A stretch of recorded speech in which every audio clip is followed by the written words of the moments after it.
Bom dia a todos. Gostaria de dar as boas-vindas em nome da Fundação Francisco Manuel dos Santos, à nossa jornada da Economia e Competitividade. A Fundação Francisco Manuel dos Santos tem por missão contribuir para um debate mais informado sobre a sociedade portuguesa, não tem por missão condicionar esse debate deve ser livre e esclarecido, mas deve ser esclarecido através de factos rigorosos.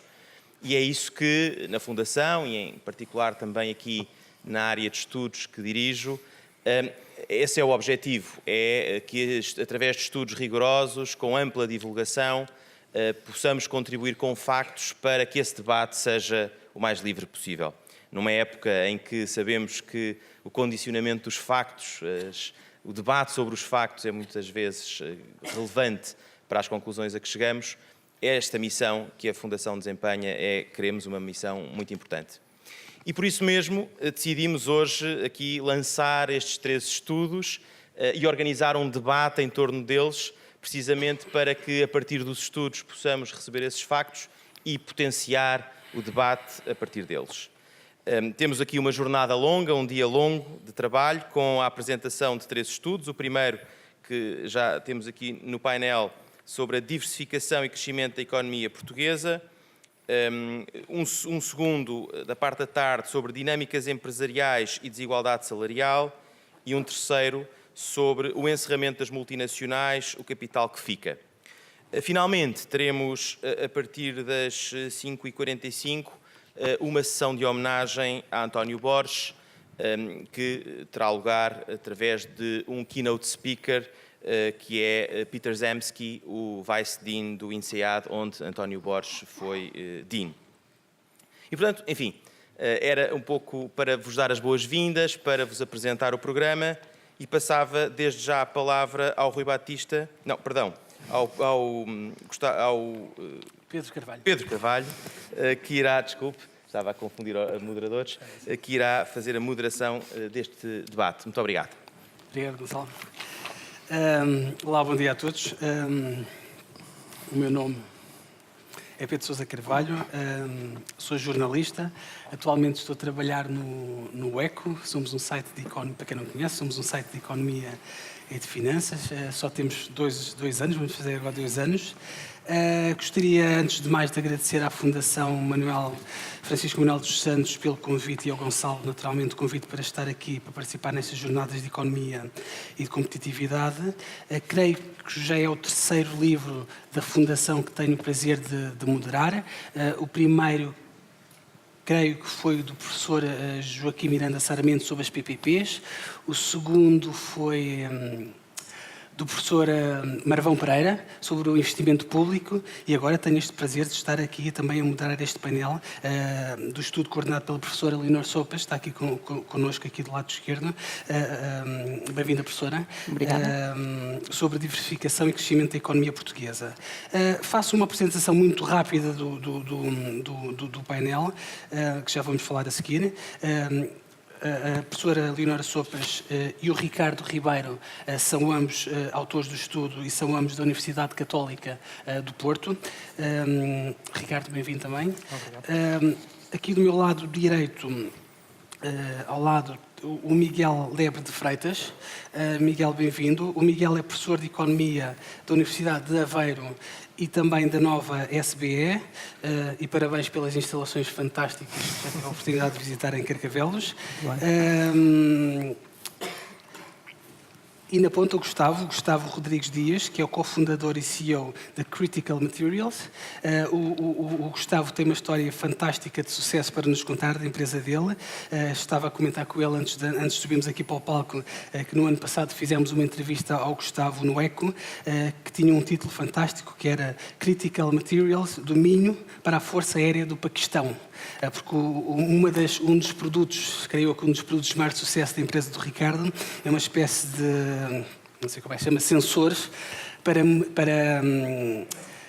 medir a sensibilidade das batidas no casco de um avião, ou seja, todas as batidas que o casco do avião sofre. Ele tem uma tecnologia que consegue medir isso e consegue vendê-lo isso às grandes empresas e a vários países.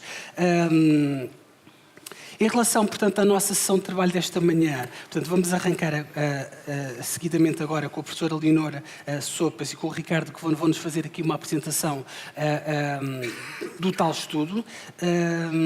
Depois o Miguel e o Gustavo também vão nos dar umas breves palavrinhas, só para nos dar aqui alguns temas, depois para nós debatermos, nós aqui os 5, mas também a plateia toda, portanto, e, obviamente vamos estar aqui dentro da restrição possível do tempo, mas a ideia é estamos aqui todos a conversar. Eu já estou a conversar demais. Sem mais delongas, passava a palavra à professora. Professora, se faz favor. Bom dia. Eu vou só ocupar agora um minuto para agradecer à Fundação Francisco Manuel dos Santos pela oportunidade, e estou a agradecer em nome da equipe do trabalho e da Católica Porto Business School pela oportunidade que nos foi dada de realizar este trabalho. Um trabalho, como já foi aqui dito, é sobre a diversificação e a sua contribuição para o crescimento económico aplicado ao caso da economia portuguesa. Não posso também deixar de agradecer a todos aqueles que durante estes... Já começando com a preparação da proposta do estudo e depois durante os 2 anos em que o estudo se desenvolveu, contribuíram com o seu tempo, com o seu conhecimento, com a sua disponibilidade para a realização e para chegarmos e para estarmos hoje aqui. Muito obrigado a todos. E, finalmente, dar-vos as boas-vindas e agradecer terem decidido prestar a vossa atenção durante este dia à divulgação destes estudos. Espero que saiam daqui hoje, no fim do dia, com a sensação de que valeu a pena, de que aprenderam com esta participação neste processo. E passo sem mais a palavra ao meu colega Ricardo Ribeiro. Ele vai-vos apresentar as conclusões da primeira parte do trabalho. Eu voltarei no fim para apresentar as conclusões, os resultados da segunda parte do trabalho e para concluir. Bem-vindos.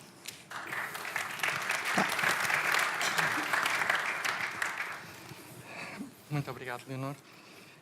A mim cabe-me apresentar um bocadinho a motivação do trabalho e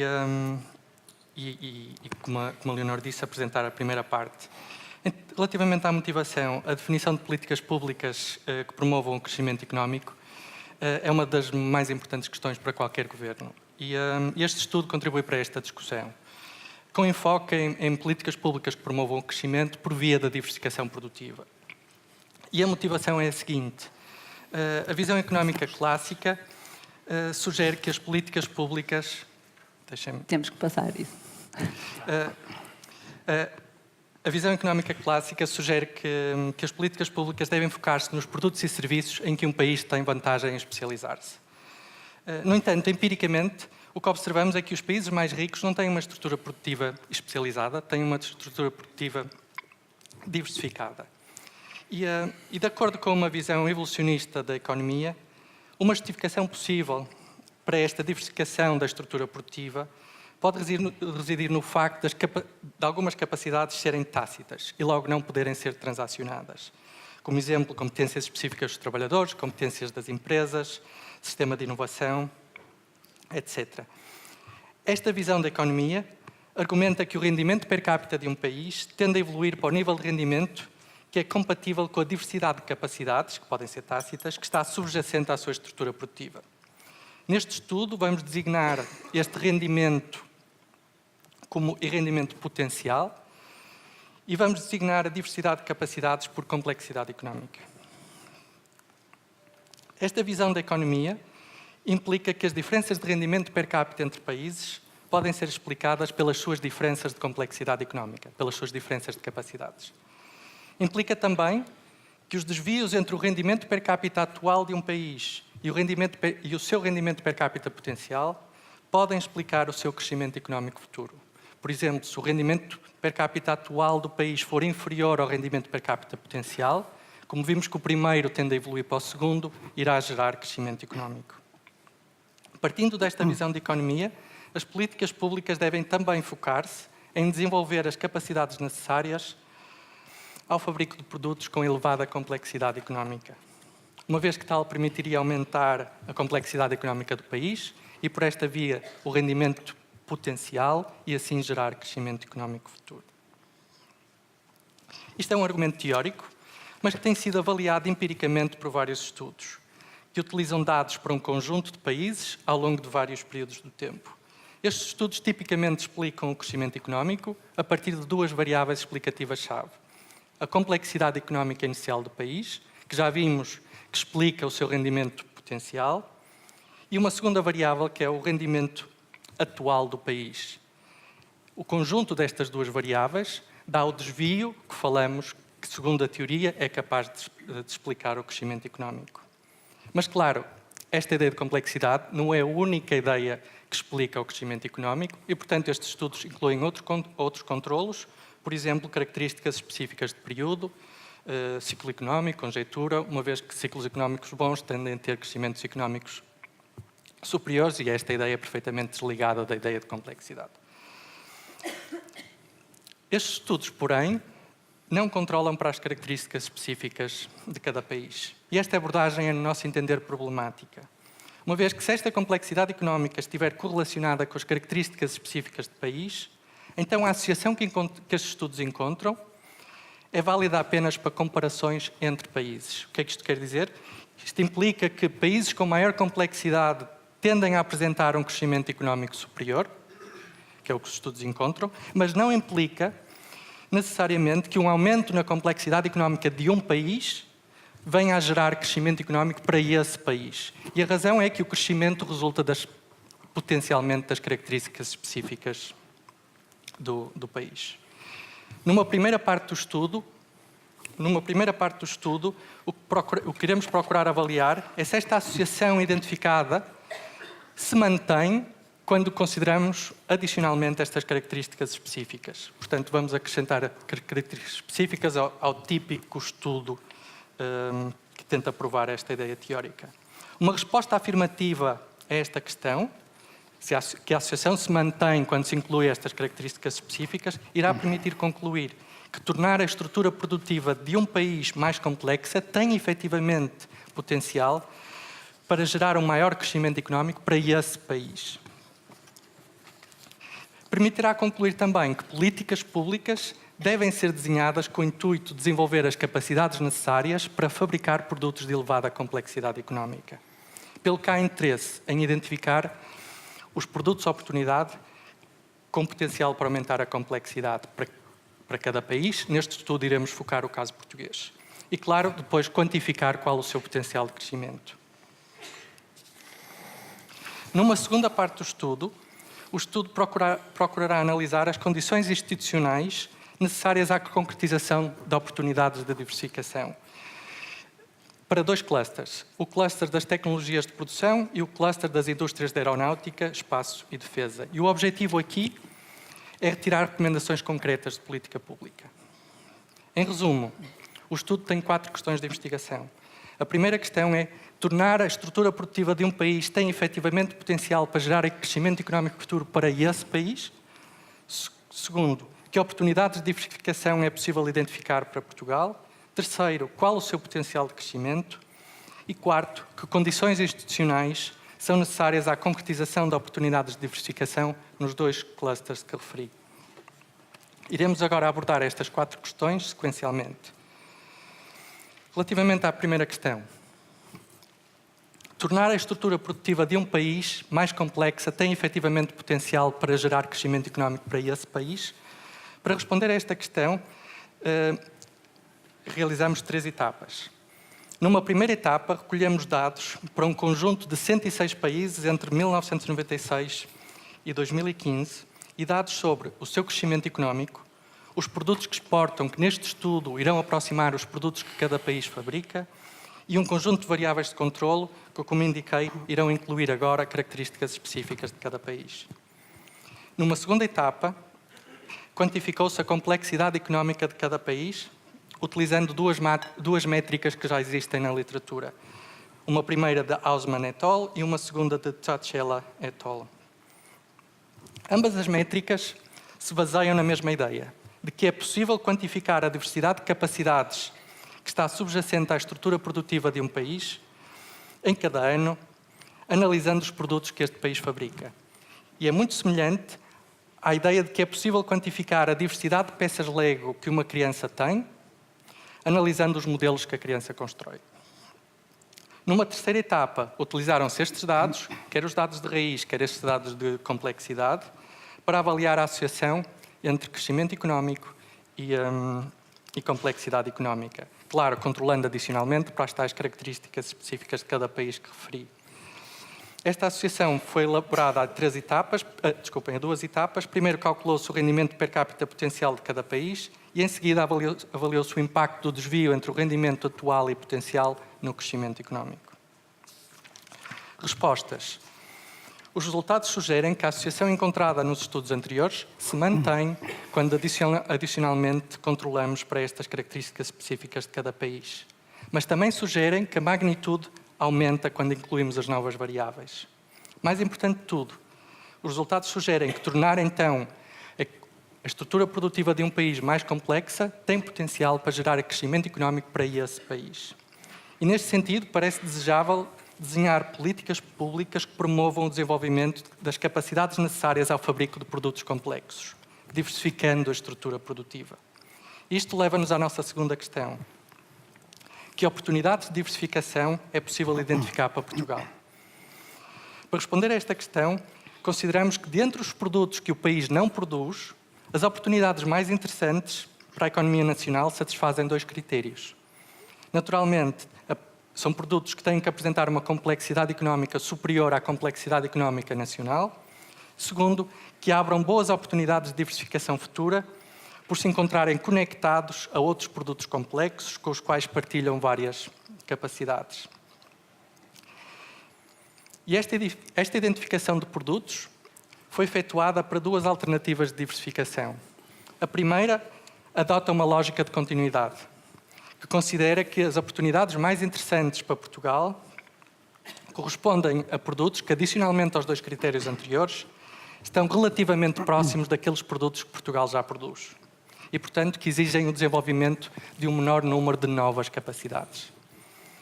Uma segunda alternativa, que adota uma lógica de mudança mais radical, considera que, adicionalmente aos dois critérios anteriores, as oportunidades mais interessantes podem ser produtos mais distantes e, portanto, produtos que exigem capacidades,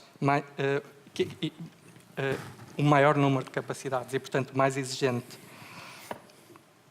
Estes três critérios remetem para o conceito de espaço de produtos de Hidalgo et al. O espaço de produtos é uma rede que representa a ligação entre os produtos, a partir do qual é possível calcular a proximidade entre cada par de produtos, que será medida pelas capacidades necessárias comuns ao seu fabrico, e o ganho de oportunidade de fabricar um dado produto, que é medido pelas oportunidades de produção futura que resultam de adquirir as capacidades necessárias para produzir um dado produto. Portanto, o facto de eu produzir este produto abre-me portas a outro. A título de ilustração, deixo aqui o espaço de produtos da economia portuguesa em 2015.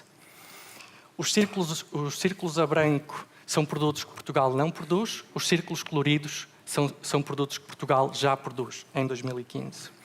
E a partir deste espaço de produtos é possível ver aqueles critérios. É possível ver a proximidade de dos produtos que Portugal já produz e é possível também perceber os ganhos de oportunidade de fabricar um dado produto porque abre portas a outros produtos. Com base nestes critérios, o estudo identificou os produtos de oportunidade utilizando as duas métricas que falamos. Mas para efeitos da apresentação, e apenas por uma questão de tempo, iremos apresentar apenas os resultados obtidos pela primeira das métricas. E agora irei falar um bocadinho das duas alternativas, conclusões. A primeira alternativa, que é aquela alternativa numa lógica de continuidade, procurar produtos próximos daqueles que Portugal já produz, permitiu identificar cerca de 200 produtos de oportunidade. Estes 200 produtos concentram-se nas secções de máquinas e equipamentos, produtos químicos, plásticos, borrachas e afins, metais comuns e afins, material de transporte.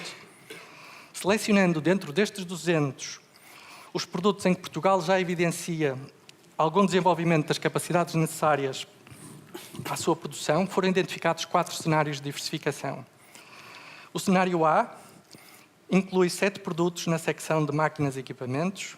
O cenário B inclui 3 produtos na secção de plásticos, borrachas e afins. Cenário C, 6 produtos na secção de produtos químicos. Cenário D, 2 produtos na secção de material de transporte. Para efeitos da apresentação, não apresento aqui os produtos, mas o estudo discrimina todos estes produtos.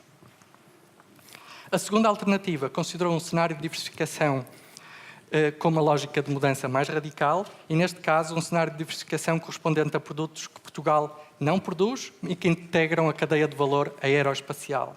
Esta opção permite testar um cenário que combina produtos de várias secções, mas que correspondem a uma mesma cadeia de valor, para além de possibilitar uma primeira avaliação de uma aposta recente da atração de investimento direto estrangeiro estruturante. Este cenário, que designaremos por E, inclui 7 produtos nas secções de máquinas e equipamentos, material de transporte, instrumentos e aparelhos. Isto leva-nos, uma vez identificados os produtos, à terceira questão. Qual o seu potencial de crescimento? Qual o potencial de crescimento destes cenários? Os resultados sugerem que o cenário E, o cenário focado em produtos na cadeia de valor aeroespacial, corresponde a uma diversificação mais exigente, que envolve uma lógica de mudança mais radical, é aquela que apresenta um maior potencial de crescimento. Esse potencial de crescimento está entre 367 e 413 dólares no rendimento per capita potencial português. Este rendimento que é atingido através de um aumento do crescimento anual do rendimento per capita português entre 0,004 e 0,007 pontos percentuais até Portugal atingir este novo rendimento per capita potencial. O cenário E é, contudo, seguido de perto pelo cenário A, que é focado em produtos na secção das máquinas e equipamentos, que é menos exigente em novas capacidades que o anterior. Terminada a questão 3, passo a palavra à Leonor para abordar a quarta questão.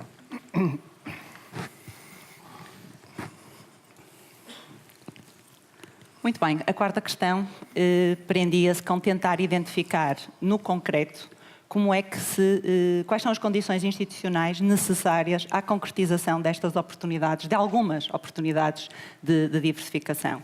Isto significa perceber como é que se desenvolvem as capacidades em falta para conseguir concretizar estas capacidades, como é que se desenvolve o tal conhecimento tácito, o saber fazer. E para perceber este tipo de processos, o método adequado é o método do estudo de caso, que nos permite, em profundidade, perceber esse tipo de fenómenos. A escolha de clusters enquanto unidade de análise também resultou natural, porque o conhecimento é gerado no cérebro das pessoas, é gerado pela interação e no quadro das organizações e, portanto, o cluster ajuda-nos a delimitar quais são os principais atores envolvidos nestes processos de criação das capacidades necessárias à concretização das oportunidades de diversificação. Eu, por uma questão de tempo, vou aqui ser muito breve na explicação das escolhas que nós fizemos. Não queria de todo deixar de explicar porque é que, dentro dos vários clusters, selecionamos estes dois: tecnologias de produção e cluster das indústrias da aeronáutica, espaço e defesa. Decidindo que íamos estudar este fenómeno da concretização de oportunidades de diversificação no quadro de clusters, nós contactamos os 20 clusters que tinham sido reconhecidos em fevereiro de 2017 pelo Governo e perguntamos qual seria a disponibilidade de participarem neste trabalho. Simultaneamente, tínhamos um outro critério, que era não só a disponibilidade, mas também os clusters corresponderem às duas alternativas de diversificação que tínhamos apontado na primeira parte do trabalho. E, portanto, queríamos selecionar um cluster que incluísse oportunidades de diversificação que partilhassem muitas das capacidades dos produtos que Portugal já exporta, com vantagem comparativa, e depois queríamos um outro cluster que pudesse ilustrar o caso de uma diversificação mais exigente no que respeita às novas capacidades que têm que ser desenvolvidas. E daí a escolha ter recaído sobre estes dois clusters. Sobre as preocupações, as técnicas, o tipo de fontes de informação que nós utilizamos e os cuidados que tivemos no tratamento dessa informação, não temos aqui tempo para entrar em detalhes. No estudo completo há um capítulo inteiro dedicado a esta questão e eu estou, obviamente, disponível depois para esclarecer qualquer dúvida que possam ter. E passo, portanto, diretamente, não vou caracterizar os clusters, vou passar diretamente às respostas que nós encontramos a esta questão.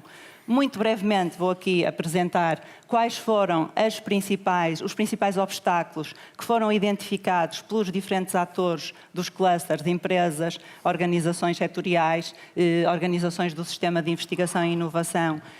Quais foram os obstáculos ao crescimento, à concretização de oportunidades de diversificação e vou passar logo à apresentação das medidas que foram identificadas, sempre fazendo aqui uma seleção, porque o estudo é muito rico do ponto de vista de resultados nesta segunda parte. Portanto, pegando nas tecnologias, começando pelas tecnologias de produção, foi interessante notar que neste cluster o diagnóstico sobre quais são as principais barreiras é um diagnóstico partilhado pelos diferentes tipos de organização. E eu destaco aqui as 3 questões que foram sistematicamente levantadas pelas diferentes empresas e organizações com que falamos, que ocuparam mais tempo nas conversas que fomos tendo, nas visitas que fizemos às empresas, nas entrevistas, na reunião de trabalho que fizemos. E são estas 3. Faltam pessoas em quantidade e com as qualificações que são procuradas. A cooperação entre as empresas e as universidades, já foi feito um caminho, é reconhecido que já muito foi feito, mas que ainda falta muito, ainda há muito a fazer para melhorar esta articulação entre estes 2 mundos. E mesmo com a criação de todas as instituições de interface que vieram em muito contribuir para esta relação, há ainda margem para muita progressão. O mesmo no que diz respeito a esta 3ª barreira, que é a cooperação entre empresas.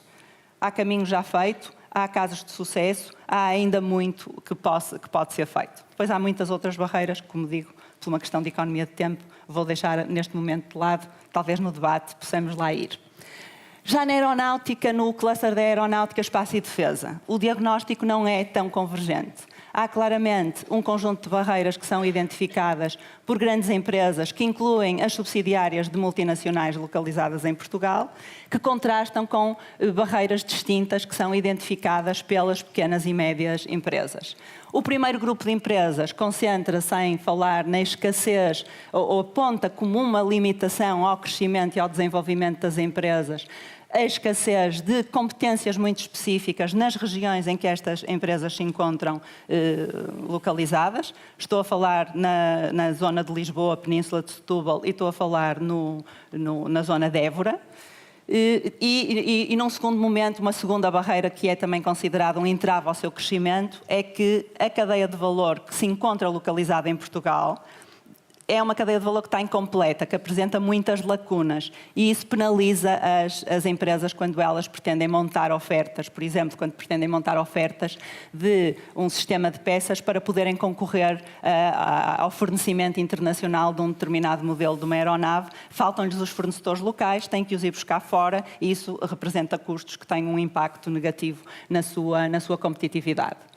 Para as PMEs, a principal limitação é uma limitação que se prende com a dificuldade de entrar na cadeia de valor, ou nas cadeias de valor, se quisermos distinguir estas três indústrias, e depois, mesmo quando entram na cadeia de valor, conseguirem fazer um caminho de progressão dentro dessa cadeia.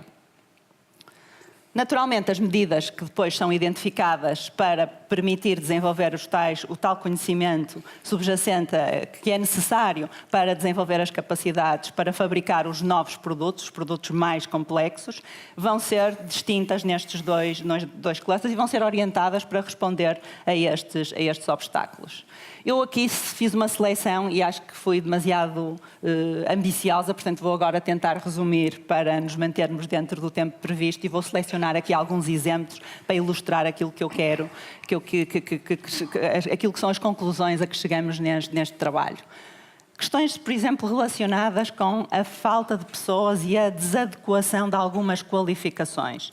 Incluem-se aqui propostas muito diversas e que vão, por exemplo, tocar em aspectos como a importância que haveria de conseguir atrair alunos estrangeiros que passam aqui um semestre ou um ano a realizar uma parte do seu curso ao abrigo do programa Erasmus e que poderiam, como já conhecem o país, como já têm relações estabelecidas com o país, poderiam ser atraídos a prosseguir estudos em Portugal ou mesmo a iniciar a sua atividade profissional no país, ajudando a suprir a falta de quadros que se verificam em algumas áreas e em algumas regiões. Mas isto não seria apenas limitado a este tipo de política que exige uma política que tenha impacto na política de educação e formação, mas também numa política ativa de imigração. Não precisa de se limitar aos estudantes Erasmus e poderia mesmo também abranger outro tipo de quadros já a trabalhar em diferentes países e que poderiam ser atraídos para virem para Portugal, à semelhança do que outros países fazem quando vêm a Portugal buscar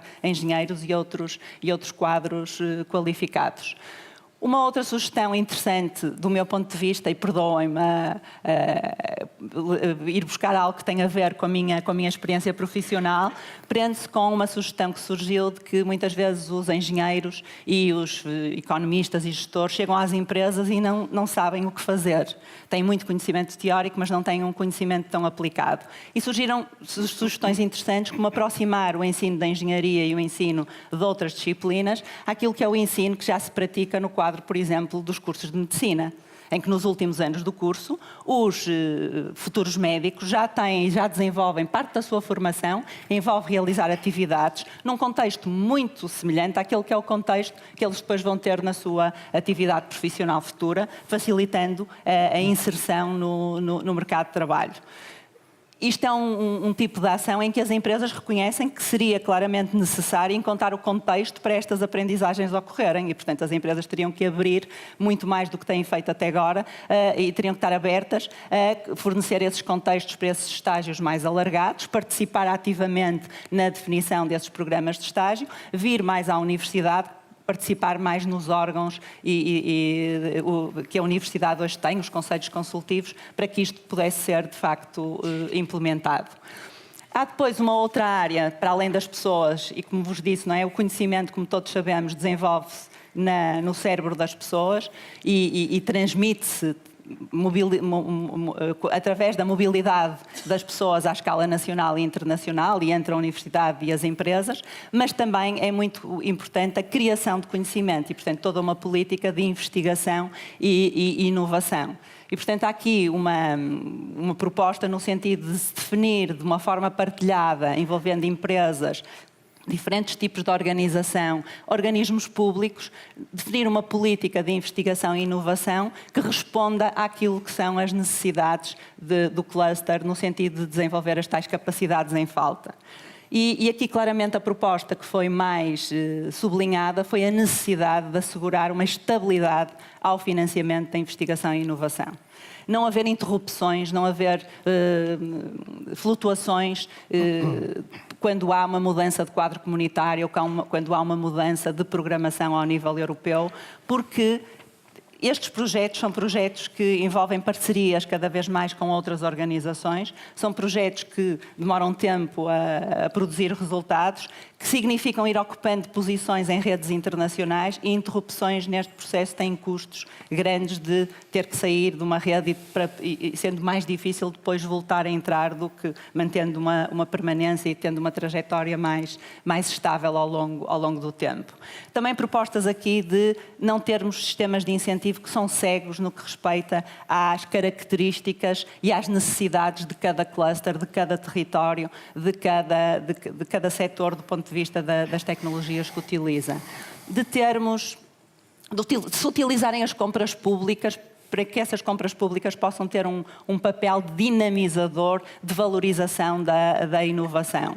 E poderia aqui falar de muitas outras, vou concluir no que diz respeito às tecnologias de produção, falando apenas na importância de garantir uma maior visibilidade internacional do cluster das tecnologias de produção, para que uma máquina feita em Portugal seja valorizada internacionalmente como tendo origem num país que tem competências, que vai ganhando uma tradição em ser fornecedor deste tipo de produtos.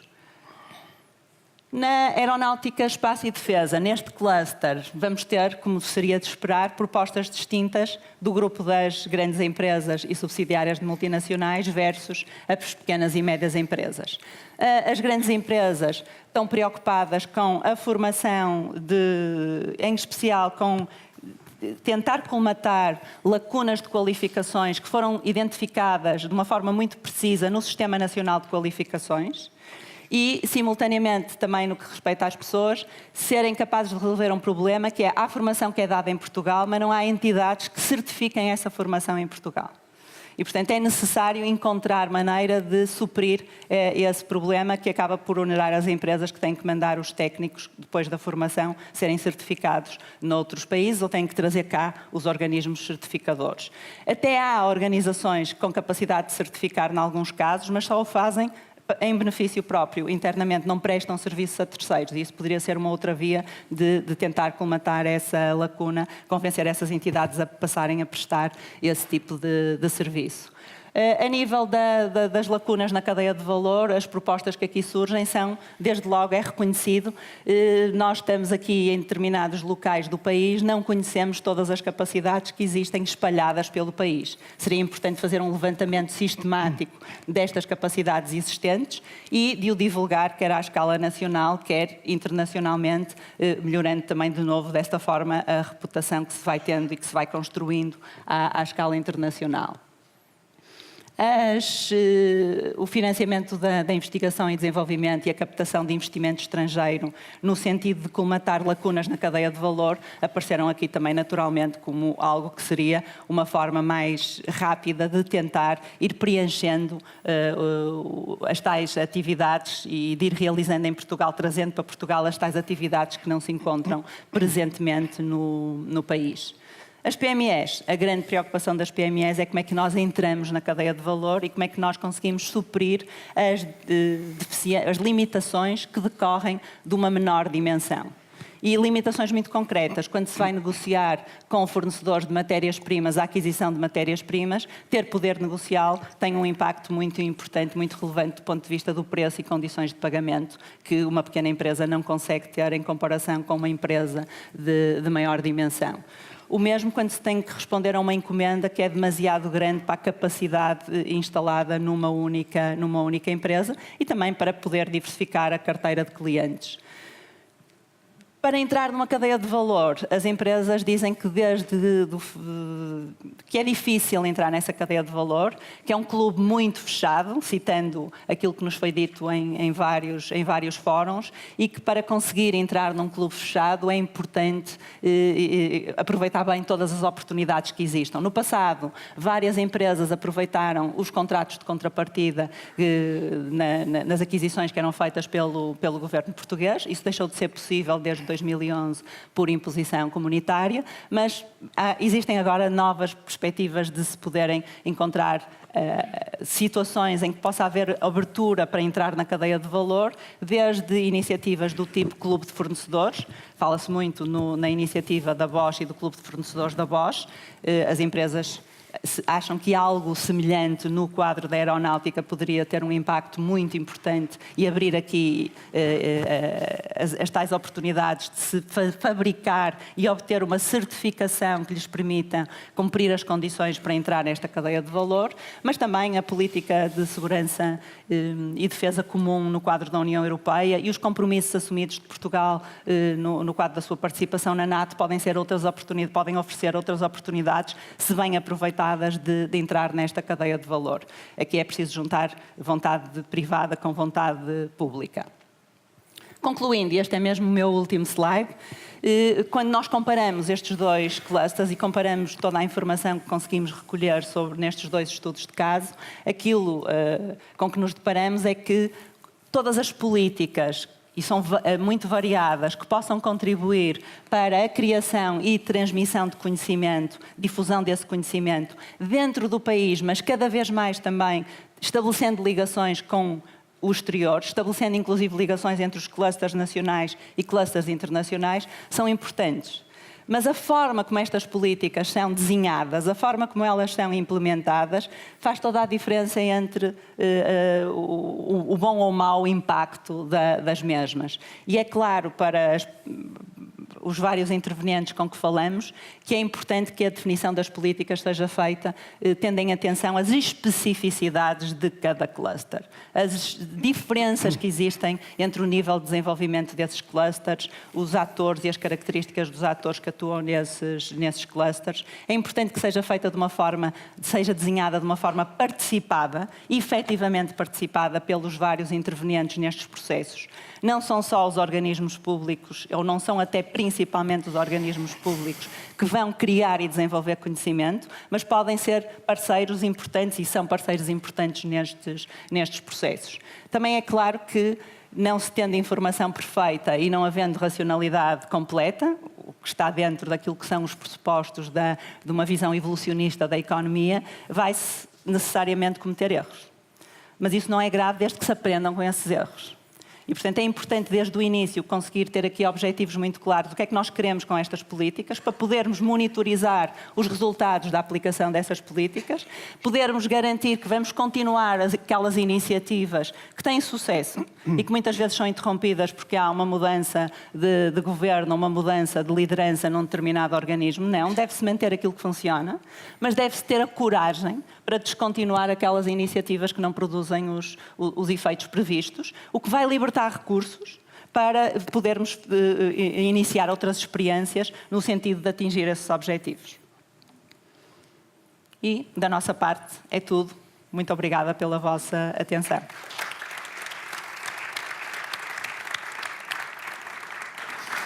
Obrigado, professora. Obrigado, Ricardo, por este diagnóstico sobre, digamos assim, o estado de saúde da competitividade da economia portuguesa e também com a sugestão de várias terapêuticas, que já vamos falar aqui a seguir, algumas delas pelo menos. Passava rapidamente aqui a palavra ao Miguel. Miguel, também queria dar umas palavrinhas para lançarmos aqui o estudo. Não sei se quer ir para ali, quer ficar aqui? Não, eu posso ficar aqui, tudo bem. Eu tenho apenas um ou dois comentários, até para ser bastante rápido. E tenho, de facto, enfim, duas ordens de comentário. O primeiro tem a ver com a dificuldade que é fazer um estudo destes. Eu tenho ideia, isto é um trabalho imenso, que envolve folhas de cálculo, estimação, muitos dados. E há sempre aquela questão que é saber, ok, se a gente se engana numa fórmula, o que é que isto dá, não é? Erra tudo. E isto é um trabalho, enfim, é um problema que qualquer investigador tem. E uma das coisas que eu achei curioso no trabalho, e aliás que vi com muita satisfação, foi a coincidência de resultados relativamente à identificação de setores, com um trabalho que foi publicado aqui há uns tempos, usando uma metodologia diferente. Ou melhor, a mesma abordagem, mas, enfim, naquele trabalho usou-se uma probabilidade, um PROBIT, aqui usou-se uma probabilidade condicionada, no outro trabalho usou-se os PRODIs, que na altura não havia ainda as medidas de complexidade, que agora são melhores, portanto. E este trabalho até foi um bocadinho mais exigente do ponto de vista de querer que os novos produtos abrissem espaço, abrissem uma perspectiva. E o outro trabalho não. E o que é curioso é que o outro trabalho era de 2005, com dados de 2005, este trabalho é com dados de 2015. Portanto, ok, 10 anos de dados de diferença, abordagens um bocadinho diferentes, vamos lá ver o que é que isto dá. Este trabalho identificou 200 produtos, o outro só identificou 50, pelo menos na publicação. E o que é curioso é que 70% dos produtos coincidem. E isso é, quer dizer, portanto, de certa forma, valida um bocadinho, não é? Porque, pronto, aquele tal erro da folha de cálculo podia acontecer no primeiro, podia também acontecer no segundo. E, portanto, é interessante porque significa que a metodologia, parece que o padrão de especialização não muda tanto assim, portanto, os setores que estão identificados continuam a ser os mesmos, o que significa que há ali alguma vantagem comparativa latente. E, portanto, isso, digamos que abona muito em favor da qualidade do trabalho desenvolvido. A outra questão tem a ver com, ok, agora a gente identificou uma série de produtos a um nível de 4 dígitos, deixa ali assim um bocadinho de espaço, o que é que são partes de comboios, não é? Partes de comboios, pode ser lá a cadeira, pode ser a luz, pode ser o motor, pode ser, não sei muito sobre o assunto, mas rodas, enfim. Mas quer dizer... Ar-condicionado, que dá jeito. Ar-condicionado, exato. Mas, portanto, há ali uma margem, enfim, difícil de identificar ao nível do produto. E a outra questão tem a ver com, ok, o facto de haver uma vantagem comparativa latente não quer dizer que a gente tenha que explorar. Não é? Portanto, tem que haver um benefício privado. Se houver um benefício social que excede o privado, é preciso ver se vale a pena e se os custos da intervenção, no caso do apoio, compensam os benefícios. Portanto, há uma segunda análise que é preciso fazer para saber se é preciso, enfim, quais são as implicações políticas disto. Felizmente, aqui na discussão, a Leonor, de facto, apresentou uma postura de política industrial muito, digamos, horizontal. Muito, enfim, com algumas ideias discriminatórias, mas a maior parte das medidas são, ok, vamos aqui desenvolver competências, vamos ligar as universidades às empresas, é algo que as empresas poderão fazer, portanto, vão ter com as universidades, procuram e desenvolvem. E, portanto, não podia cair-se aqui um bocadinho no risco de, ok, vamos aqui eleger uns setores e vamos desenvolvê-los e vamos gastar dinheiro, enfim, dos contribuintes. E depois às tantas, a inovação aparece ao lado onde a gente não estimou, quer dizer, porque a gente olhou para os produtos, não olhámos para os serviços, e depois de repente há uns miúdos que desenvolvem uma atividade, um software qualquer, que metem na internet uma app e fazem ali uma coisa brilhante e passam-nos ao lado. Portanto, há sempre um risco, não é, de a política, às tantas, está a privilegiar setores e depois aquilo que de facto é inovação é aquilo que é inesperado.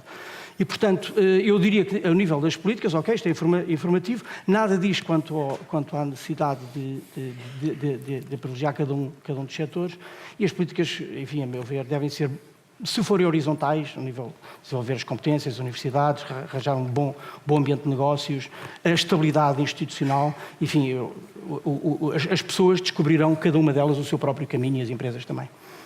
Está bem. Bom, Eu já me peço para estarem à vontade para se interromperem uns aos outros.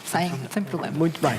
Pronto, enfim, antes de mais, felicitar os atores e a Fundação por promover este estudo. Bom, eu não vou entrar em nenhum aspecto técnico do estudo, portanto, eu tenho uma limitação, sou engenheiro, portanto, não consigo avaliar isto com essa profundidade que os economistas normalmente fazem. Há um ponto aqui interessante que eu gostava de salientar, que tem a ver mais com a experiência empírica de lidar com mercados com alguma complexidade e sofisticação. E, de facto, uma das digamos, do que se vê nesse tipo de mercados, normalmente associados a países, é que, de facto, a complexidade económica dá origem, normalmente, a produtos muito mais complexos e sofisticados, que utiliza muito melhor o potencial do capital humano que vai sendo forçado, ou que vai sendo formado, quero dizer.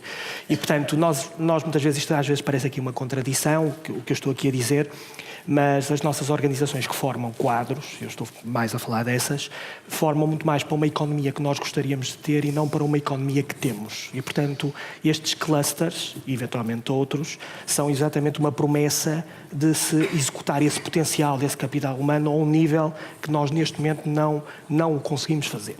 Portanto, enfim, parece contraditório. Há quadros nossos de altíssimo nível que estão a trabalhar nesses países de alta complexidade tecnológica. O setor que eu conheço melhor é o setor aeronáutico e aeroespacial. Portanto, temos muitos quadros na Alemanha, Inglaterra, exatamente a trabalhar nas empresas que proporcionam uma evolução da sua profissão, neste caso como agentes tecnológicos, normalmente, estamos a falar de gente ligada às áreas do STEM, não é? De Science, Technology, Engineering and Mathematics, que têm uma possibilidade de desenvolver a sua atividade profissional a um nível que nós não lhes conseguimos proporcionar, e não é só uma questão de salários, também é uma questão de horizonte profissional, muitas vezes. Bom, isso é um aspecto relevante. Depois, a outra questão que eu acho que é relevante, e eu tomei nota quando estava a ler aqui o vosso estudo, é, de facto, a natureza multidisciplinar que estes produtos normalmente têm. E que fazem com que as cadeias de valor sejam mesmo muito complexas e ajustem produtos que têm natureza física com serviços que têm natureza de serviços de engenharia e muitas vezes de pós-serviço, ou seja, quando os produtos estão em atividade, garantir que eles cumprem a sua função durante muitos anos. Uma das características ligadas mais ao setor aeroespacial é que quando se entra numa cadeia de fornecimento, entra-se numa cadeia de fornecimento para 30 anos. Portanto, não se entra para 2 nem para 15. Portanto, quer do lado de quem fornece, quer do lado de quem compra, há um compromisso aqui muito especial, que muitas vezes é um bocadinho posto de parte e que também é uma limitação na entrada da cadeia. Ou seja, nós estamos-nos a comprometer para algo de muito longo prazo, pelo menos, enfim, naquilo que nós conseguimos antever, e que tem alguns problemas muito específicos, em particular para as PMEs. Porque quando falamos de PMEs, e particularmente de startups tecnológicas, é raro saber se elas duram os próximos 5 anos, quanto mais os próximos 30.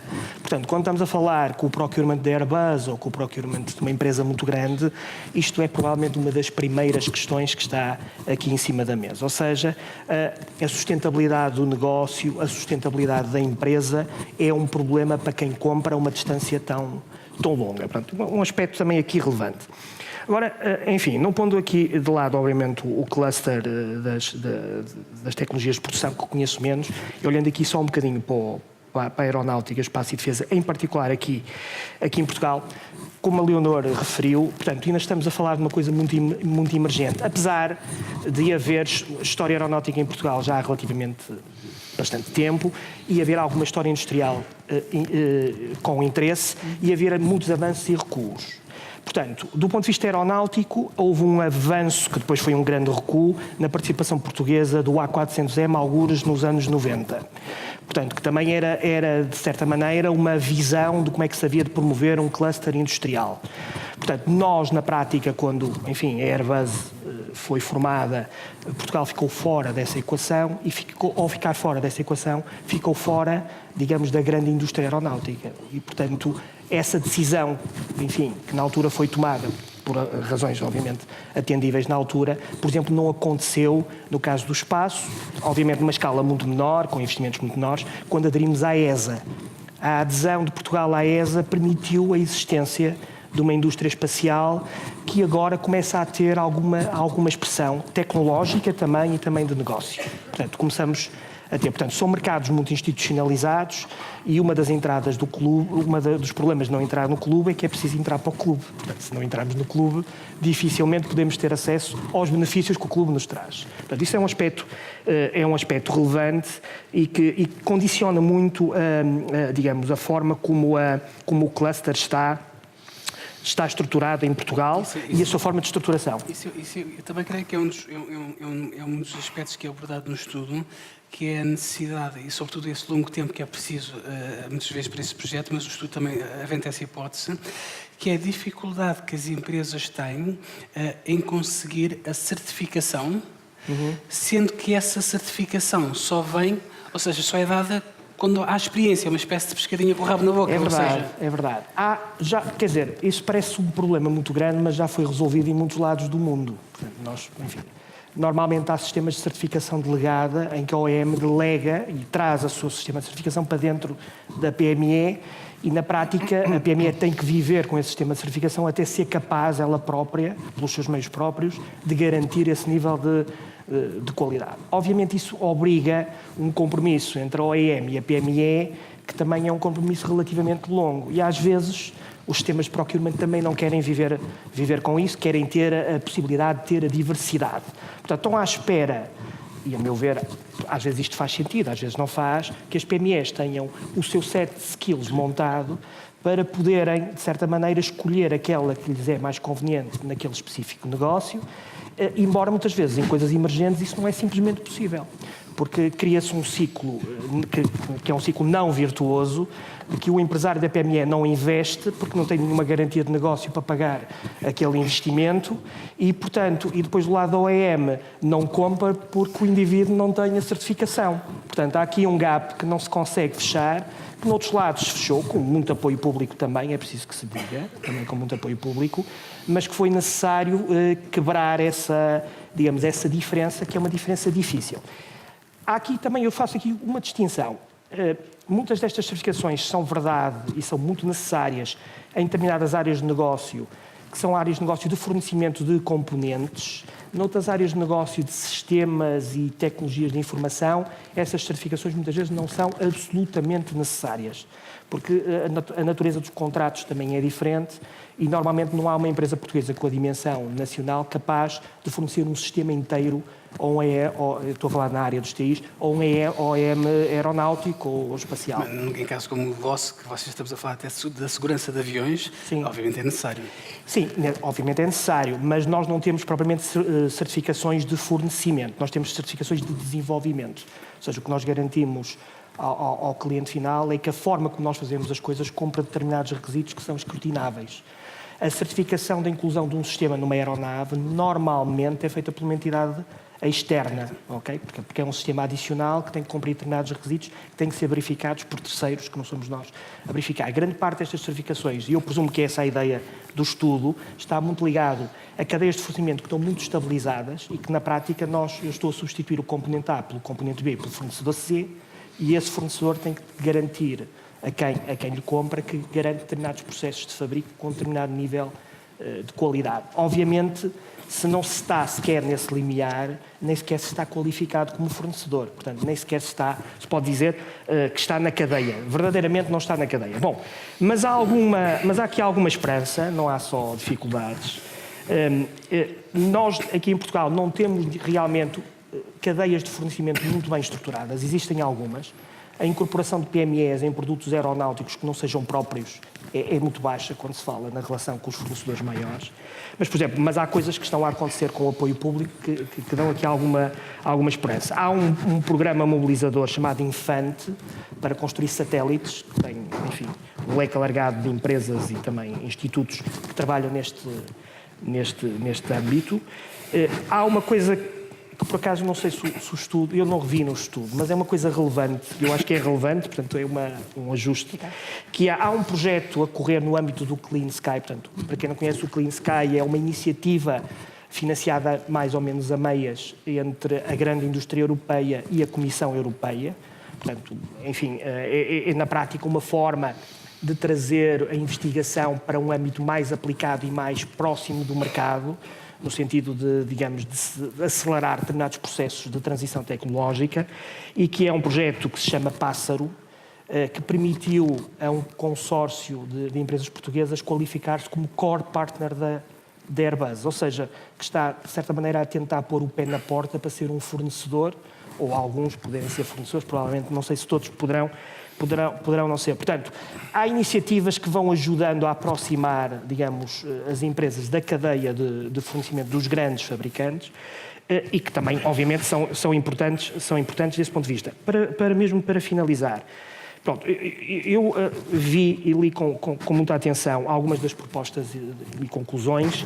Há uma coisa que eu acho que talvez também devesse ser explorada, eu acho que isto é mais uma provocação que propriamente, que é, também nós temos um problema de escala e, portanto, nós devíamos promover muito fusões e aquisições de empresas neste âmbito, porque, de facto, o que é que nós temos? Temos empresas já de grande dimensão, algumas com investimento internacional, que não têm grande problema de acesso ao negócio e têm o problema que limita o crescimento são as pessoas, porque eles, de facto, acesso ao negócio têm. E também um bocadinho E depois temos as pequenas empresas que, obviamente, estão a crescer, mas que, se focarem especificamente na aeronáutica, espaço e defesa, têm um caminho relativamente longo no seu crescimento. E, portanto, isso tem implicações nos recursos que conseguem mobilizar e nos investimentos que conseguem fazer. Ou seja, ter uma visão de cluster que não é um enxame de pequenas empresas em volta de 2 ou 3 OEMs, mas sim uma visão mais estruturada do próprio cluster, que no médio prazo terá que ter empresas maiores, empresas intermédias e provavelmente também startups que apareçam e que tragam novidade e tecnologia. Ficaria por aí. Obrigado. Não fica por aí, porque a gente não vai deixar. Sim.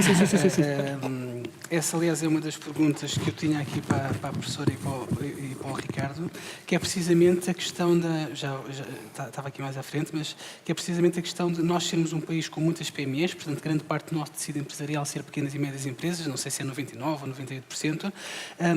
Isto aqui, em termos para aquilo que é o vosso estudo, o objetivo final do vosso estudo, em termos de diversificação da economia, isto é uma vantagem ou se calhar, como sugere o Gustavo, se calhar era melhor ganhar escala e termos empresas maiores?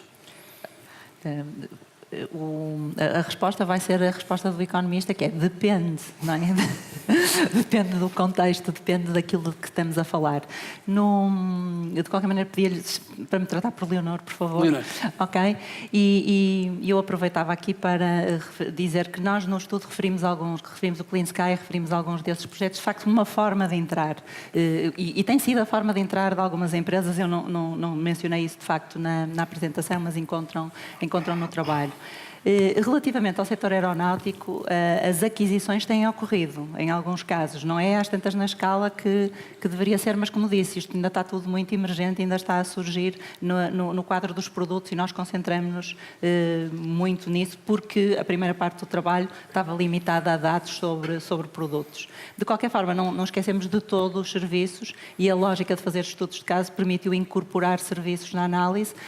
Na primeira parte, optamos por não trabalhar os dados dos serviços, porque eles ainda são mais agregados, e o Miguel já referiu que mesmo a 4 dígitos ainda estamos ali dentro de um produto a meter uma série de coisas. Se tivéssemos que recuar para os 2 dígitos para podermos utilizar os dados de serviços, a confusão ainda seria, não é, do ponto de vista do que estava em cada um dos produtos, ainda seria maior. De qualquer maneira, fazermos estudos de caso e estudarmos cadeias de valor, as cadeias de valor, ao estarem fragmentadas do ponto de vista das empresas que participam e do ponto de vista geográfico, não é? Ao serem cadeias de valor globais cada vez mais, significa que os serviços têm um papel fundamental, porque E eu depois de dividir vou ter que integrar tudo isto e isso é feito muito através dos mais diversos tipos de serviços. Vocês, quando falam em complexidade do produto ou da economia, vocês não estão a falar necessariamente da complexidade do produto em si, ou seja... Não estamos a falar da complexidade tecnológica Exato. direta, estamos a falar de todos os conhecimentos não transacionáveis que são necessários para fabricar aquele produto, assumindo que depois há outro tipo de conhecimento que também é importante, conhecimento tangível, máquinas, equipamentos, manuais de instruções, mas que esses são passíveis de ser comprados no mercado e, portanto, no fundo, estão à disposição de todas as empresas em todos os países. Agora, há determinado conhecimento que não está à disposição, porque é o tal que se desenvolve na nossa cabeça, nas rotinas das organizações, nas práticas de cooperação e que não é transferível, só é transferível com as pessoas.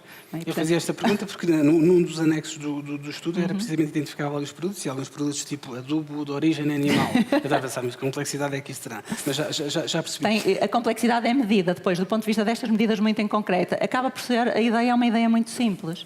Vamos assumir que vamos medir em quantos produtos é que Portugal tem vantagem comparativa e todos os outros países. E quantos países fabricam cada um daqueles produtos. E cruzando estas duas informações, nós temos essas medidas de complexidade que nos permitem depois encontrar uma relação com o crescimento económico e encontrar uma relação com as perspectivas de crescimento quando se aumenta essa complexidade. Leonor, deixa-me fazer uma pergunta um pouco provocatória, que é, obviamente isto é um estudo académico, vamos supor que a Leonor é eleita para o cargo de Ministra da Economia. Por favor. E tem, como dizia aqui o Miguel, algum dinheiro dos contribuintes para gastar. E, do diagnóstico que fez, daquelas três, digamos, vertentes da qualificação, ligação das universidades com as empresas, a cooperação entre as empresas, se tivesse aqui a possibilidade de, na prática, conseguir fazer alguma coisa que não fosse, ou seja, que conseguisse, ou seja, que mandasse e pudesse fazer alguma coisa, disto tudo, ou seja, daquele diagnóstico todo, daquelas gestões todas que fez para a indústria, nomeadamente a de tecnologias de produto e para a aeronáutica, o que é que faria, ou seja, o que é que seria mais importante? Eu ia quase ao último slide da apresentação. Eu acho que a primeira condição é perceber que eu estou num cargo público e que estou a mexer com o dinheiro dos contribuintes e que eu não percebo nada, não é? Porque cheguei ali e não vou conhecer a economia toda. E, portanto, o que eu vou ter que ter é a humildade de reconhecer que eu tenho que identificar quem percebe, os diferentes atores que participam nestes processos, as empresas, as organizações setoriais, as organizações do sistema de investigação e inovação, e tenho que os pôr a falar, tenho que os pôr à volta da mesa. E o papel do ministro seria de facilitador, desde logo em articular com os outros ministérios, porque a lógica de termos as coisas arrumadas em caixas, quando depois a economia funciona numa lógica sistémica, é um dos primeiros problemas que nós temos. E, portanto, o que eu faria era facilitar o diálogo e depois exigir uma monitorização e consequências dessa monitorização e avaliação. O que está a funcionar continua, o que não está a funcionar termina-se. Sem mais. Portanto, nunca vou ser Ministra da Economia, acho que já percebemos. Ricardo, um dos pontos de partida para o estudo é precisamente a identificação de que... Eu estou a simplificar a linguagem, portanto não me levem mal. Claro. Mas é mais ou menos a questão de que o pressuposto de que a especialização... digamos assim, não diminuiu as diferenças de rendimento entre os países, portanto vamos apostar na diversificação. Sobre os clusters, o estudo talvez mais, que nós todos nos lembramos, talvez os mais jovens não, que foi feito em Portugal, foi em 1994, foi na altura o engenheiro Mira Amaral, que encomendou ao Michael Porter, precisamente, e que fez uma análise, e ao contrário daquilo que se esperava, portanto... que havia setores mais ou menos tradicionais que estavam moribundos e, ao contrário daquilo que se esperava, ele veio precisamente a recomendar que se apostasse em 7 clusters precisamente tradicionais, em que Portugal já tinha vantagens competitivas, vinho, turismo, automóvel, calçado, textas, madeira, cortiça. Isto, aparentemente, e em alguns casos, nomeadamente na cortiça, resultou, a APICAPS diz que puseram em prática, resultou. No caso do vinho, resultou tanto que eles em 2004 voltaram a pedir ao mesmo economista para fazer um estudo só para o setor do vinho. A minha questão é, isto aparentemente não é contraditório com a mensagem do vosso estudo de diversificar, mesmo para setores onde nós não temos as tais capacidades? A interpretação que eu faço é que as duas estratégias não são substitutas, são complementares. Nós não queremos dizer, e se essa ideia passou, a culpa é minha porque é errada, não queremos dizer que a especialização está errada. O que queremos dizer é que a especialização não conta a história toda.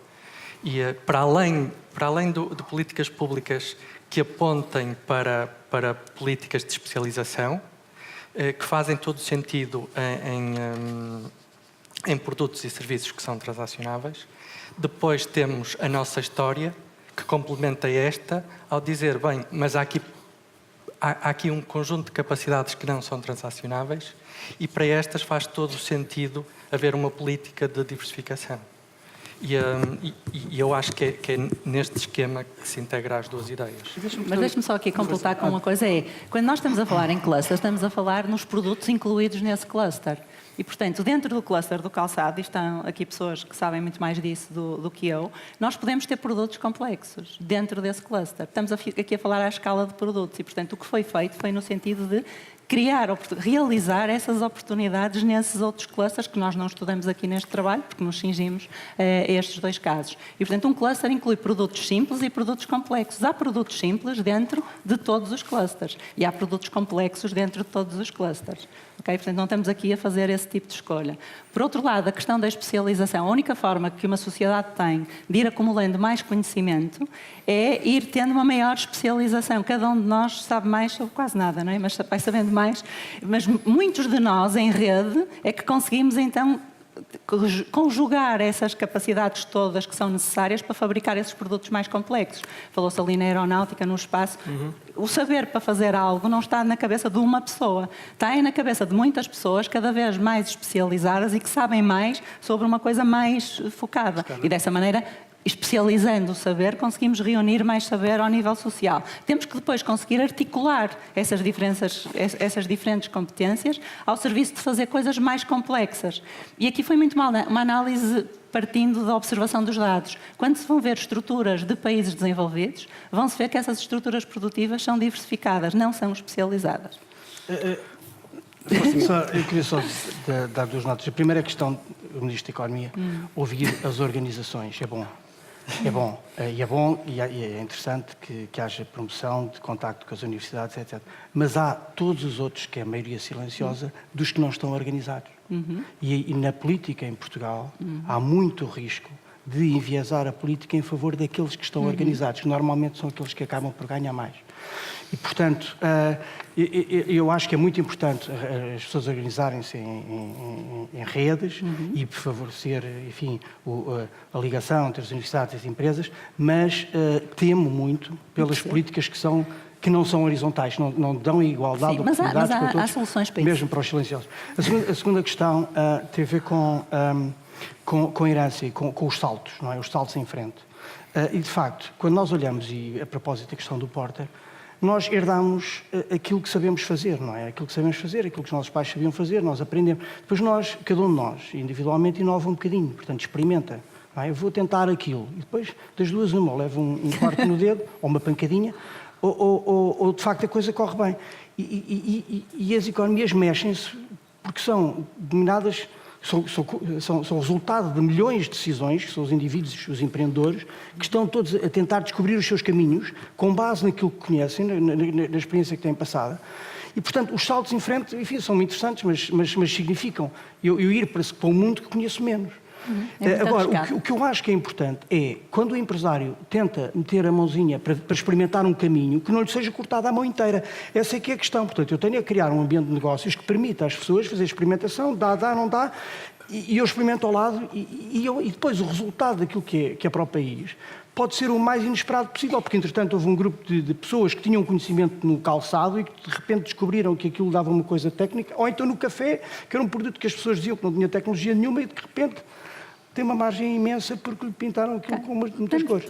Portanto, mais uma vez, eu acho que o ambiente de negócios seria a minha preocupação fundamental enquanto Ministro da Economia. Sim, enfim, uma coisa mais horizontal possível, menos discriminatória. E eu acho que nós concordamos, a única diferença, às vezes, que encontro nisso é nesse ambiente de negócios também participam muitos organismos públicos e têm que participar. Eles existem, desde logo, e têm um papel a desempenhar. E, portanto, o que eu acho que devemos estar, de facto, atentos é que a política pública não é capturada por grupos de interesse, sem dúvida nenhuma. E para isso há algumas soluções que também estão a ser experimentadas para ver se funciona melhor ou pior. Publicar aquilo que são, publicar e tornar transparente aquilo que são as exigências de determinados grupos ou aquilo que são as propostas de determinados grupos para poderem ser escrutinadas.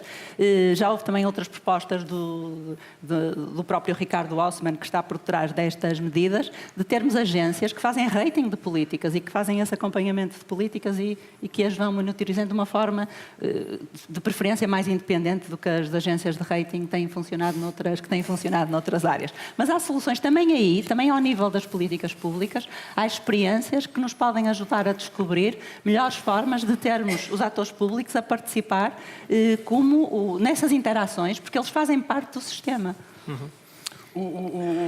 Ricardo, eu não sei se isto fazia parte da ambição do estudo. Se calhar a pergunta vai para além da ambição do estudo, mas alguma forma, por exemplo, a professora Leonor estava a dizer que olhamos para a economia, vocês olharam para a economia tinha 20 clusters, eu nem sequer sabia que havia 20 clusters em Portugal. Há alguma forma de saber se, ou seja, comparativamente aos outros países, estou a falar na questão da diversificação, ou seja, se há alguma métrica para dizer se Portugal está bem, está mal, precisamos de mais clusters porque estamos abaixo de uma média europeia, há alguma forma de medir isto? Em termos de clusters? Não. Aliás, os 20 clusters foram 20 clusters em que alguns deles são completamente top-down. Eu não estou de acordo com essa forma de fazer política, que é dizer para nós temos aqui um decreto-lei e queremos que as empresas e organizações se conformem a este decreto-lei e se não o fizerem não vão ter acesso a fundos públicos. Foi assim que as coisas aconteceram, contando a história de uma forma muito curta.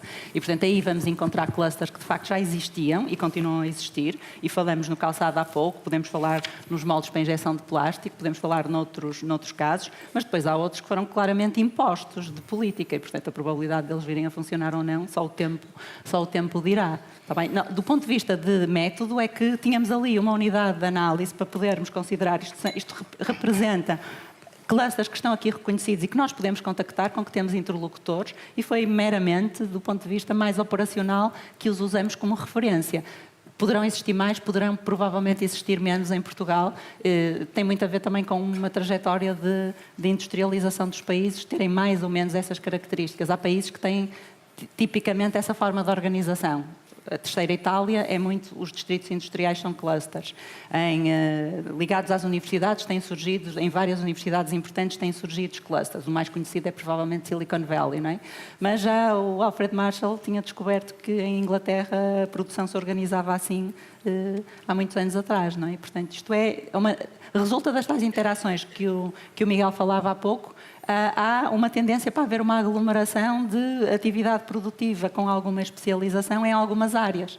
Isso acontece naturalmente e, quando acontece naturalmente, em regra, depois, passando um ponto crítico, há círculos virtuosos que levam à sua perpetuação. Quando se tenta impor de cima para baixo, o risco é enorme e é preciso ter em conta esse risco, é preciso ter em conta que isso vai exigir muito do ponto de vista, porque isto não é só desenvolver novas capacidades, é desenvolvê-las de uma forma concertada e articulada para garantir que todos os fatores do sistema estão bem alinhados para permitirem concretizar essa capacidade, essa oportunidade de diversificação. E a possibilidade de fazer tudo isso num mundo que não é estático, num mundo que está sempre a mudar, o risco é elevadíssimo, estamos plenamente de acordo. E por isso é que eu acho que temos muito que ter ciclos de aprendizagem, não é?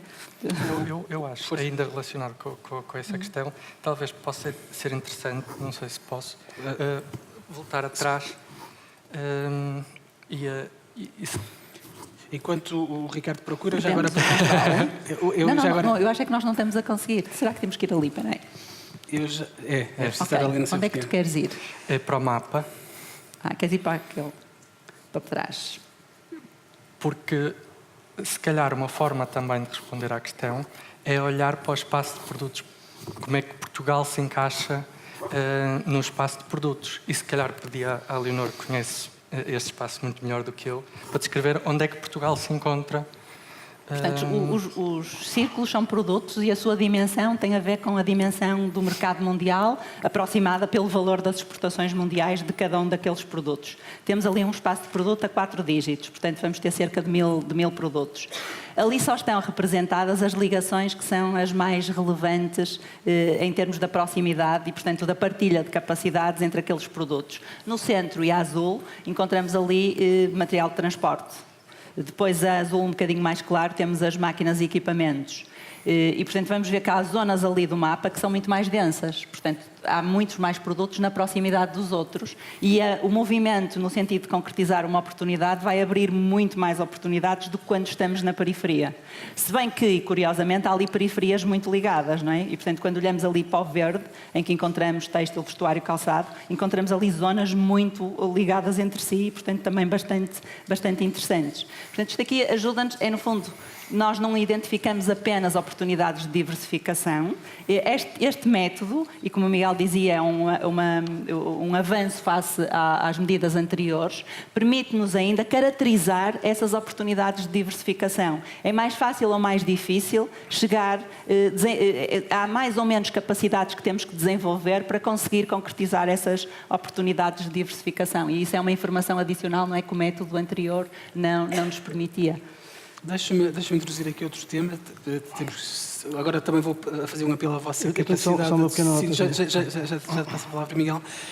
Se alguém na plateia tiver alguma pergunta também para fazer, façam-me só um sinal. Já temos ali uma, já lhe vou passar. Deixa-me só, Miguel, complete, que eu já passo ali. Prefere? Então, força. Aqui no meio.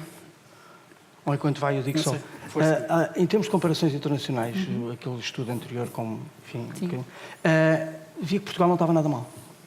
Portanto, comparando as distâncias relativamente aos produtos mais próximos, estavam na vizinhança, portanto, com critérios de distância, portanto, para uma pequena distância, depois para uma distância maior e uma distância maior, quase que houve algumas comparações internacionais para ver quais eram os países que tinham mais produtos à volta, e naturalmente, sim, produtos...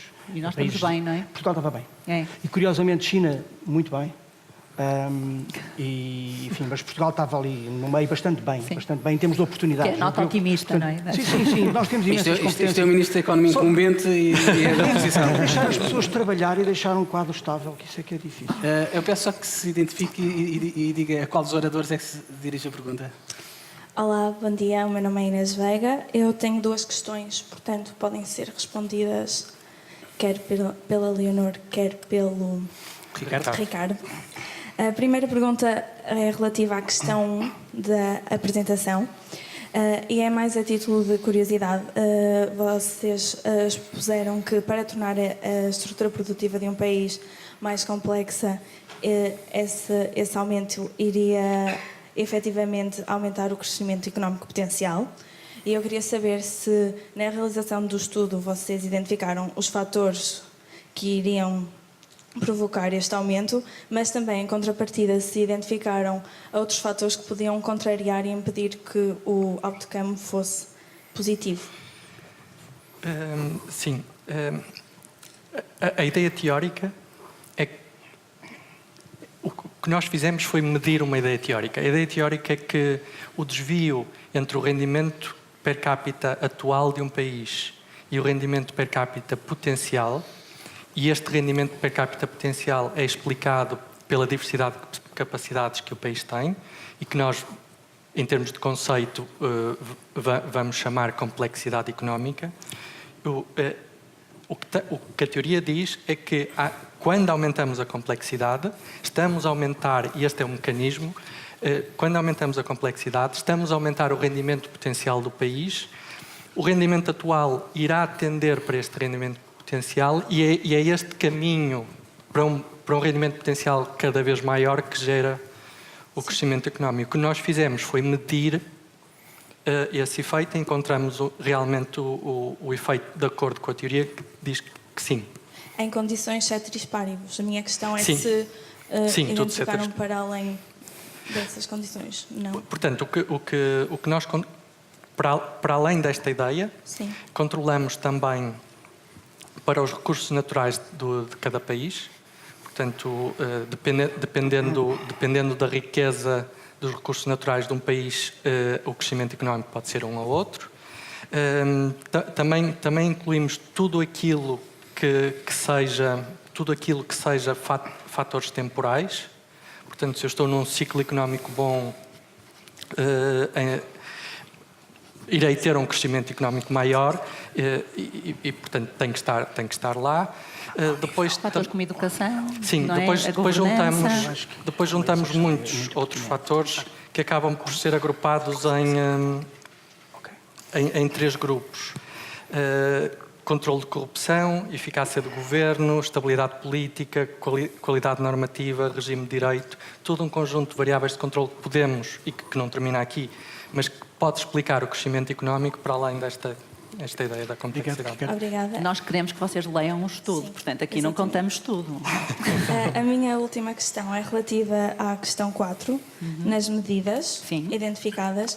Eu queria saber se nas reuniões com as diversas entidades, quando referiram a falta de mão de obra qualificada, se tiveram o cuidado de aferir se era em quantidade, porque um dos possíveis motivos para que as empresas refiram esse fator é que provavelmente eles não querem suportar o custo de implementar mão de obra qualificada e, portanto, necessitam de um grande aumento para a oferta ser maior e esses custos acabarem por ser menores e eles conseguirem o mesmo trabalho, mas com um custo mais baixo. E também, no seguimento dessa questão, o porquê de terem referenciado... Que seja breve, Inês. Sim. Obrigado. A busca por estudantes Erasmus e não portugueses, já que nós também temos a mesma educação, o mesmo ensino superior, e, além disso, nós estamos familiarizados com o espaço económico onde a instituição está implementada. Ok, muito obrigada pela pergunta. E, de facto, sim. A resposta é sim. Foram também referidas, não há uma desvalorização de todos os estudantes portugueses, há inclusive um reconhecimento da necessidade de uma maior proximidade aos estudantes portugueses e de garantir as condições para uma maior mobilidade dentro do país, condições em termos de transportes, condições em termos das condições de habitação, para que os estudantes portugueses também eles possam tirar partido das oportunidades que existem de estágio e de trabalho em regiões que não são necessariamente o Porto ou Lisboa ou Coimbra, as grandes cidades. Isso foi claramente referido.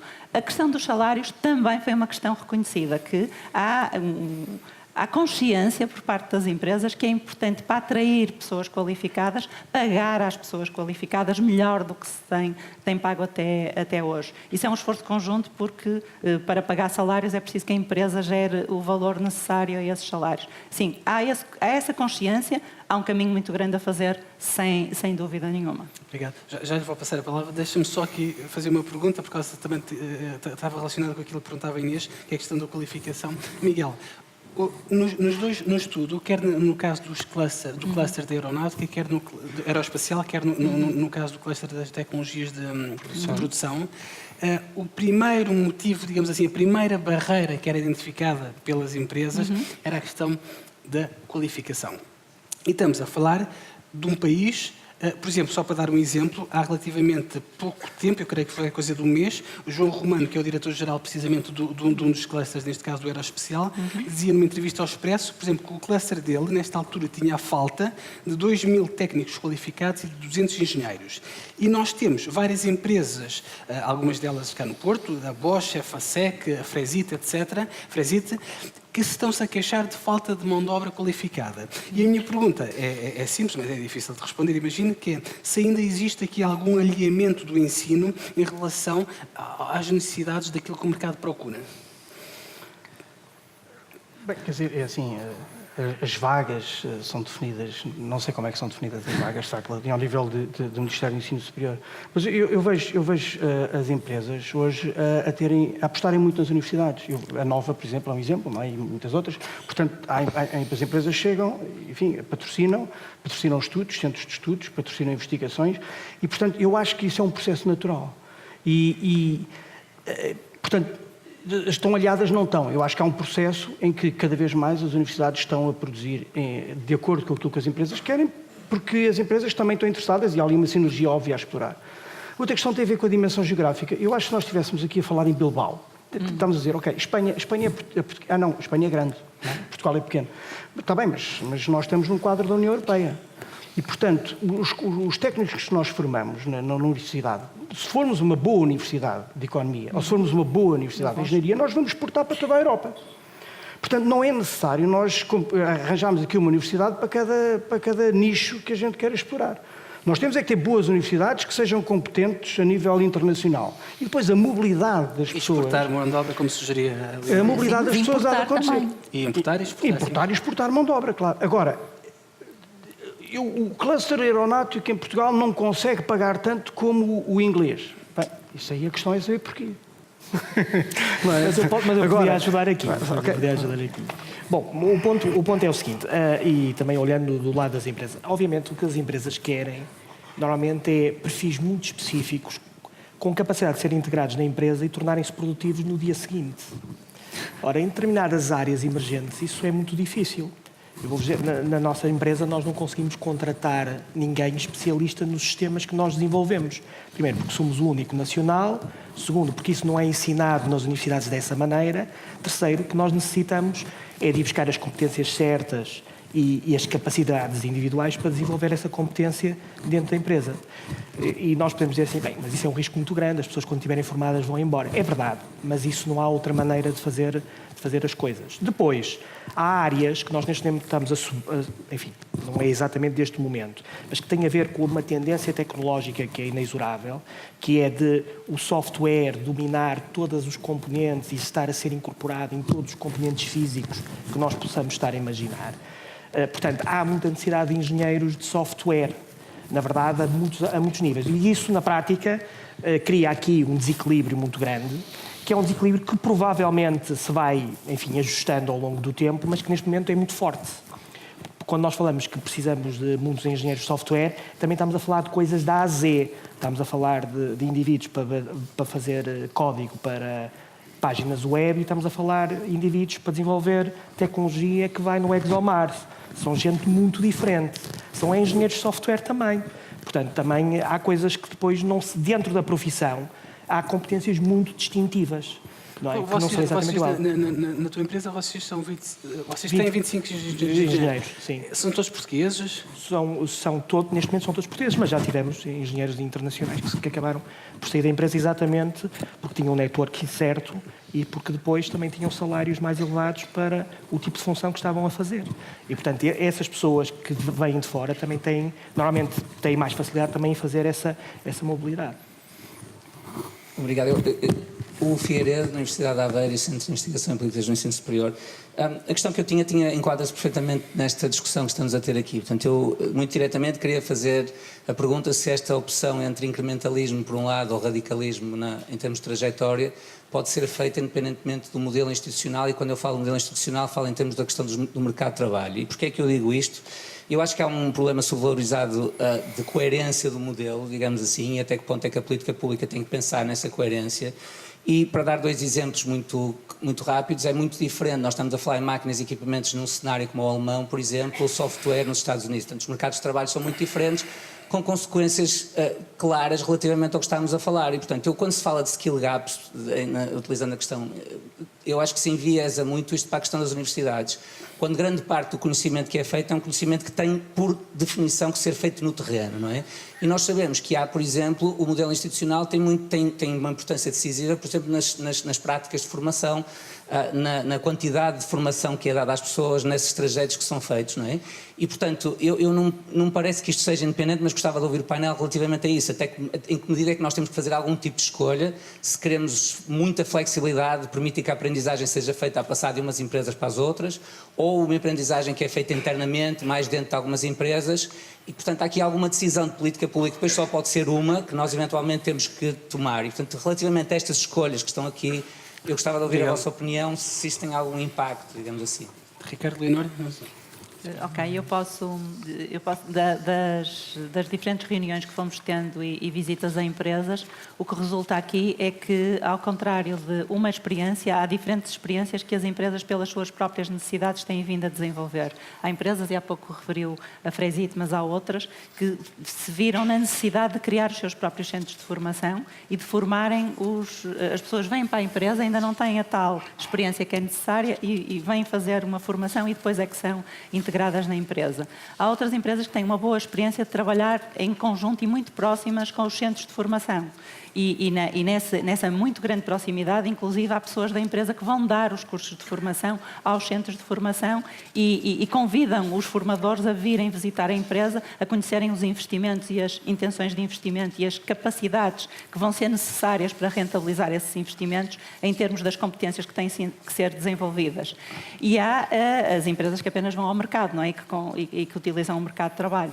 Portanto, eu acho que as condições institucionais são críticas. Em várias das reuniões apareceram muitas referências a modelos, porque há empresas que têm investimentos no exterior e, portanto, contactam na prática com modelos distintos em diferentes países. E observando práticas que funcionam, por exemplo, o sistema alemão, que é recorrentemente referido, e há algumas empresas portuguesas de tecnologias de produção que adquiriram empresas alemãs e, portanto, têm esse contacto real com o sistema de aprendizagem alemão e que acham que é um bom exemplo, que funciona bem na Alemanha, mas têm consciência que isso, para transplantar qualquer sistema que seja, vão ter que ser necessários fazer ajustes que o adequem à realidade nacional. Portanto, o meu único ponto de discórdia é que eu não acho que há uma política pública. Eu acho que a política pública vai ter que experimentar e vai ter que encontrar os modelos que vão funcionar em casos concretos. E esses modelos, então, deve aplicá-los, robustecê-los e garantir a estabilidade, que essa foi a palavra em quase todas as reuniões. É preciso, depois de se encontrar uma fórmula que funcione, ir mantermos-nos e permitirmos que esse sistema cresça e que esse sistema produza os seus resultados, não ser interrompido, não é? Obrigado, Leonora. O nosso tempo esgotou, peço imensa desculpa. Estou aqui a receber sinais físicos e tecnológicos da organização. Mas lá fora nós falamos. Exatamente, é isso que eu ia convidá-los, exatamente. Queria agradecer aos oradores, queria agradecer à plateia, facilitar imenso o meu trabalho de moderação. Queria convidar a todos para assistirmos aqui aos painéis da tarde, que começam às 2h30. Vamos ter o painel sobre dinâmicas empresariais e sobre as multinacionais. E no final, ao final do dia, vamos ter com certeza uma bonita homenagem ao professor António Borges, pessoa que eu gostava muito. Só me resta naturalmente aqui agradecer ao David Lopes, ao Dr. David Lopes, ao Gonçalo, agradecer este convite para estar aqui, naturalmente recomendar a todos que leiam o livro e por fim, obviamente, pedir aqui umas merecidas salvas de palmas aqui para o nosso painel de oradores. Obrigado a todos.